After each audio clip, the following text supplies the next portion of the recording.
Hey guys, how's it going? Sorry for the lack of videos. It's been about 2 months now since I've uploaded, but I've had a major lifestyle change. As you can see, there's no more water.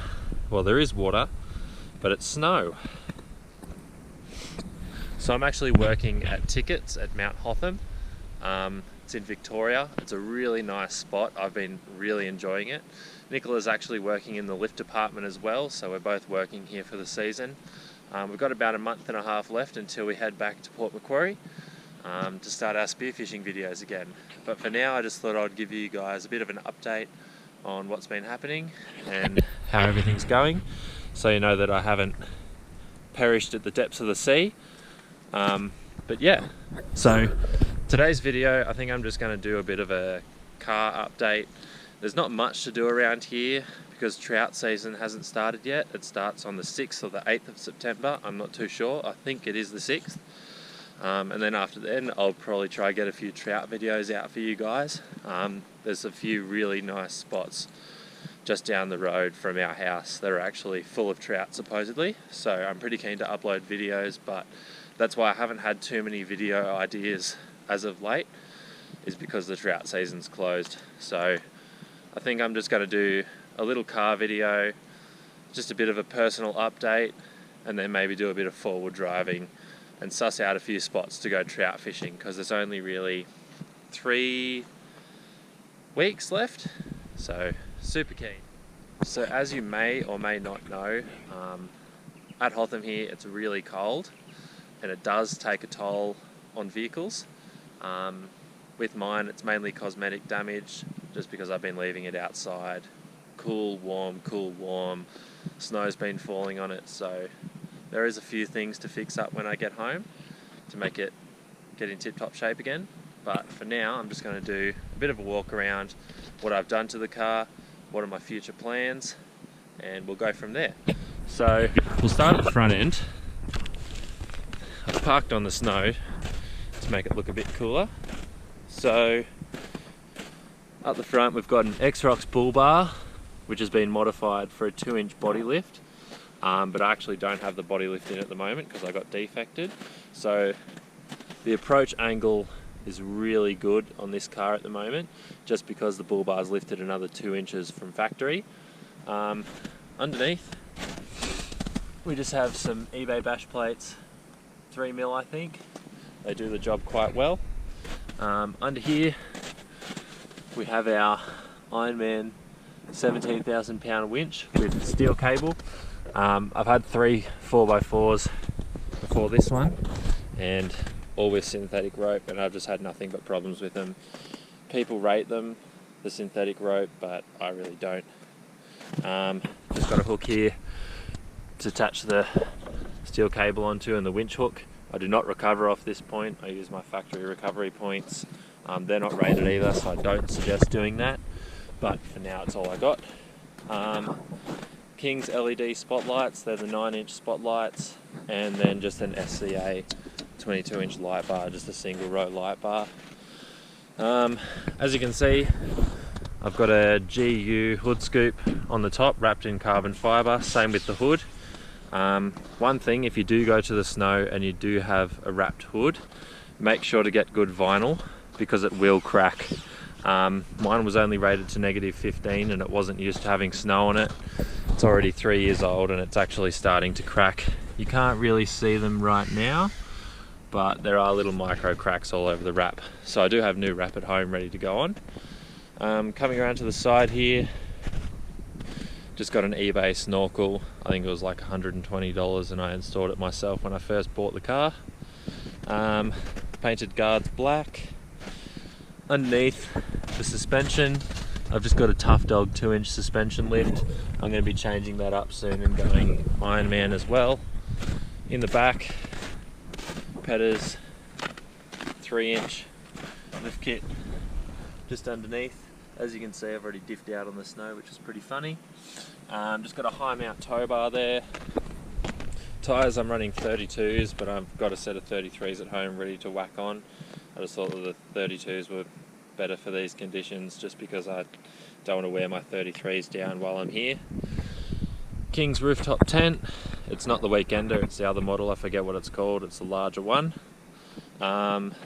Inside the tub, I'm not going to show you inside the tub just because it's quite a mess and there's a lot of things in there.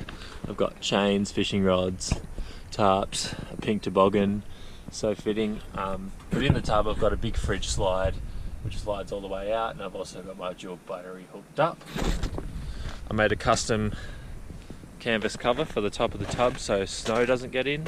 That's very temporary, it's only there to stop the snow for this season, and then I'll be upgrading to a tray. On the top,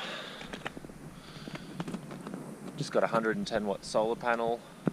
I know that you're supposed to have it at an angle, but I really couldn't be bothered and it does the job for me. Just got a Uniden little mobile aerial for my mobile phone to get better reception. So just behind the aerial here, I just have an eBay special 48-inch light bar. It's curved model.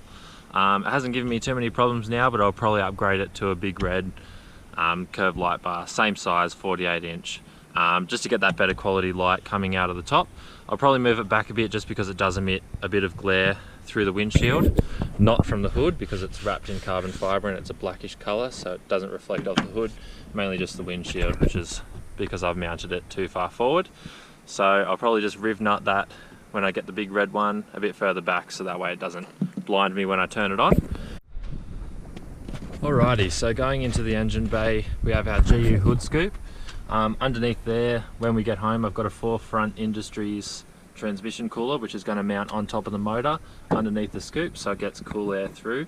I do have a few problems at the moment with going up massive mountain roads, as you may know. With overheating of the transmission, I do have to pull over sometimes and just let it cool down for a bit. Not so much overheating, but it just slaps itself into limp mode. Other than that, hard pipe stainless steel turbo piping for the intercooler, so cold side and hot side. Down there I've got an upgraded suction control valve. Mitsubishi Tritons do have a few problems with surging issues. I've got an intake manifold clean and the upgraded SCV to fix that problem, and it's been going really well. The motor is pushing about 127 kilowatts. I'm not too sure about the torque. The guy before me got that tuned in Victoria to tow a boat, but this year I'm actually going to TuneWorks Newcastle and getting the whole thing remapped again for towing and just economy. In the towing section, I do have a big surprise for you guys soon. We are getting a vessel of some description to go out spearfishing in. It's very high powered and Nicola and I are going to love it, and so are you guys. So I'm keeping that a secret for now, but it is a vessel of some description and it will get us to those spearfishing spots very quickly. Getting back to it, I do have a ProVent catch can here. Just got janky hoses on at the moment because I had to whip it together before we came here.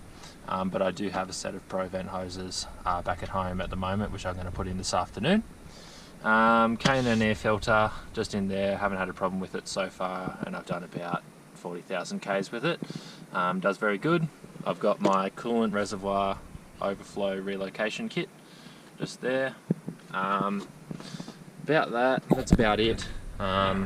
Turbo hasn't had any work done to it as of yet, but when I do have the money, I'm pretty keen to do a bit of work to it. Radiator shroud's brand new, just got that, it's an OEM part. I've got the King's battery isolator for my dual battery system. Haven't had a problem with that one either, does really well. And I've also got a J-car fuse box. It's the only thing I don't recommend buying, just because obviously it doesn't work. So only not recommendation would be the fuse box. I also have a secondary fuse for my winch, my Ironman winch. I actually run 2 fuses just because I am a bit antsy about the factory one that's installed on the winch box, so I've got a secondary one that connects to the battery there. Other than that, I think that we should go for a rip, take you for a look around and just go for an explore. I'm pretty keen to take you guys and show you guys around. It's such a beautiful landscape around here. I am missing home quite a lot and I do want to get back into my spearfishing, but for now it's what I got and you can't complain about the snow. I've been getting right into my snowboarding and it's been really fun. So a really good experience. I'm definitely doing it again, and I've saved up enough money so when I get back home we can maybe get a jet ski. We'll see. I did just hop in the car and start the motor and forget that I didn't cover the exhaust, so it's just a 3-inch from the dump down and a 2.5-inch dump pipe with a catalytic converter, and it's straight pipe all the way through. It does give a good note, and it does apply a bit of back pressure to the turbo, which is what's needed. I do have my boost gauge here. When I do turbo work, I'll be actually using that, but for now it only goes up to 15 psi. It is good for checking boost leaks, so it is handy. I have my EDS scan gauge here, which is the best thing I've ever bought for this car. I can clear codes and read engine vital signs. Anything I want to do, any problems that happen, I can just fix them on this EDS gauge. I do have my little aftermarket JVC radio. Does wonders. I bought that when I first got the car.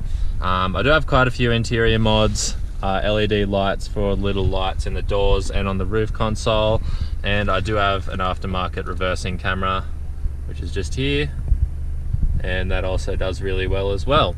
Not that you can really see it, but I might be able to give you some contrast. It is one of the mirrored cameras, so it acts as a mirror, one-way mirror, so you can see behind you as you are reversing. Not that that really matters because there's a big rooftop tent and a bit of canvas in the way. So other than that, let's go for a little rip through the snow and try find a nice little spot to maybe have a chat, see how we go.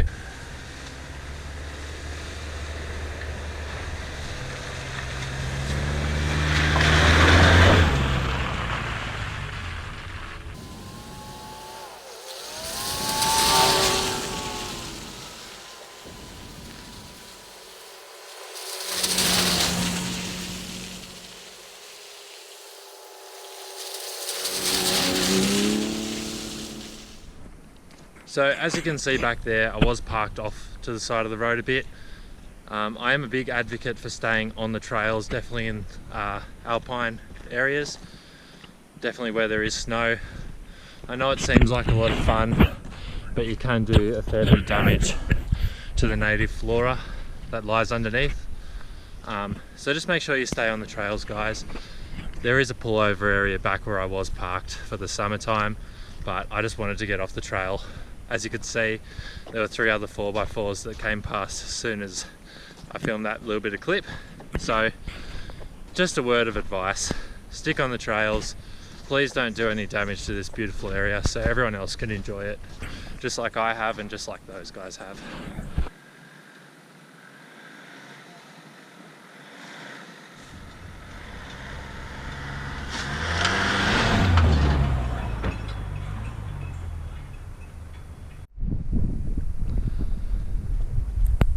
So I've just come down a small little local trail not too far from my house. It's quite a nice little drive and it leads to a historical marker. But along the way there's actually a wild game reserve, which I find pretty cool. A few times I've seen some wild deer, some bucks, and that's about it, to be honest. I haven't really seen much else. It always seems to be the deer and the bucks that are the most gamey and coming this close to the fence. But there's a bit of information here. So basically it's for people to come and shoot wild game within a property, and it's also a reserve for wild game in case there's any threatening factors toward the game community around here. So it says this property is registered with WGRA for commercial harvesting, thermal imaging and motion cameras in use. Shooting may be underway at any time and trespassers be prosecuted. So it's a nice little property. I always come here to have a watch from obviously this side of the fence, but you can see some pretty cool wild game sometimes. Like I said, all I've seen is deer, but looks like there's something over there. Too bad there's no zoom on the GoPro. But we're going to keep heading along this trail. I'll take you to this historical marker and I'll just do a bit of forward driving, obviously. Try to find a cool little spot, and I'll give you the details about this channel again.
find it pretty cool on some of these little mud holes that you drive through that it makes all these little paper thin bits of ice, which is so cool, and they're so flat. That's how cold it gets. But I've been over ones that are just solid ice, like the whole thing is frozen, and it's like a skating rink. It's really fun.